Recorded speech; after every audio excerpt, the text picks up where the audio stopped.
সম্মানিত দর্শক, আজকে দেখাবো মাত্র 3 মিনিটে 40 সাইজের পেটিকোট আপনারা কিভাবে কাটিং করবেন। তো এখানে আমি 2 গজ 4 গিরা পরিমাণ কাপড় নিচ্ছি। নেওয়ার পরে এক পানা থেকে আমি একটা ভাঁজ করে নিচ্ছি। এক পানা থেকে আমাদের যে বেল হবে সেই বেলের জন্য 5.5 ইঞ্চি পরিমাণ আমাদের কাটিং করে নিতে হবে। তো দেখেন এক পানা থেকে ভাঁজ করে নেওয়ার পরে আমরা এই পাশ থেকে 5.5 ইঞ্চি পরিমাণ কাপড় কেটে নেব। এই 5.5 ইঞ্চি কাপড় দিয়ে আমরা এই পেটিকোটের বেল দেব, ঠিক আছে। তো এখন এটার কোমরটা হবে আমাদের 40 ইঞ্চি। তো এখানে আমাদের জয়েন্ট দিতে হবে মোটামুটি 7 ইঞ্চি পরিমাণ। তো সেই জয়েন্টের কাপড়টা এবং এই পেটিকোটের যে ফিতা হবে সেই কাপড়টা আমরা কিভাবে বের করতেছি সেটা অবশ্যই ভালো করে খেয়াল করবেন আপনারা। তো দেখেন বেলটা কিন্তু এরকম আমাদের ডাবল থাকবে। তো এখন বাকি যে কাপড়টা আছে এটাকে আমরা এখন 2 ভাঁজ করে নেব, ঠিক আছে। তো দেখেন আমি 2 ভাঁজ করে নিব। 2 ভাঁজ করে নেওয়ার পরে আমাদের যে কোনো এক সাইড থেকে বেলের যে জয়েন্ট দিতে হবে সেই কাপড় বের করব এবং ফিতার জন্য কাপড় বের করব।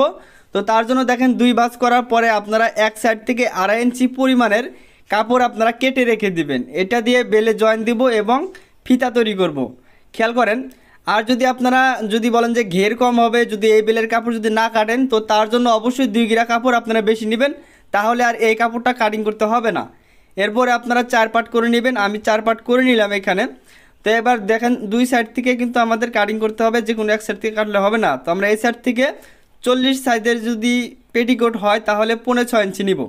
তো এখানে যেহেতু 6.5 নিচ্ছি, এবার এ পাশে 6.5 নেওয়ার পরে আপনারা চাইলে ফিতাটা এভাবে ধরে সোজা বরাবর একটা মার্জিন দিয়ে নেবেন, ঠিক আছে।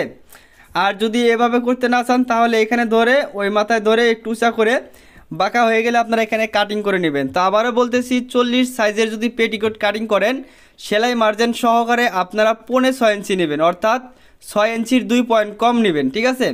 তো এই চিকন সাইডটা আমাদের এই চিকন সাইডের সাথে মিল করতে হবে। তো খেয়াল করেন দুটি পার্ট এক জায়গায় রেখে এই পায়ের সাইড আর একটা হচ্ছে বাঁকা পার্ট, ঠিক আছে। তো এটাকে আমরা আড়া পার্ট আর খাড়া পার্ট বলে থাকি।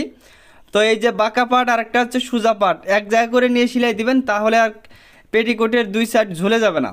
এরপরে এইখানে সমান করে একটা মার্জিন দিয়ে আমরা কেটে নিব এবং নিচে রাউন্ড শেপ দিয়ে একটু কেটে নিব, তা না হলে কিন্তু এই পেটিকোটটা গোল হবে না, ঠিক আছে। তো খেয়াল করেন আমি মার্জিনগুলো কিভাবে দিচ্ছি, কাটিংটা কিভাবে করতেছি এবং বেলে জয়েন্টটা কিভাবে দিব সেটা অবশ্যই দেখিয়ে দিব। তার জন্য ধৈর্য সহকারে ভিডিওটি আপনারা দেখতে থাকুন। তো দেখেন আমি নিচে রাউন্ড করে নিলাম। এখন আমাদের বেলে জয়েন্ট দিতে হবে। দেখেন কতটুকু পরিমাণ জয়েন্ট দিতে হয়।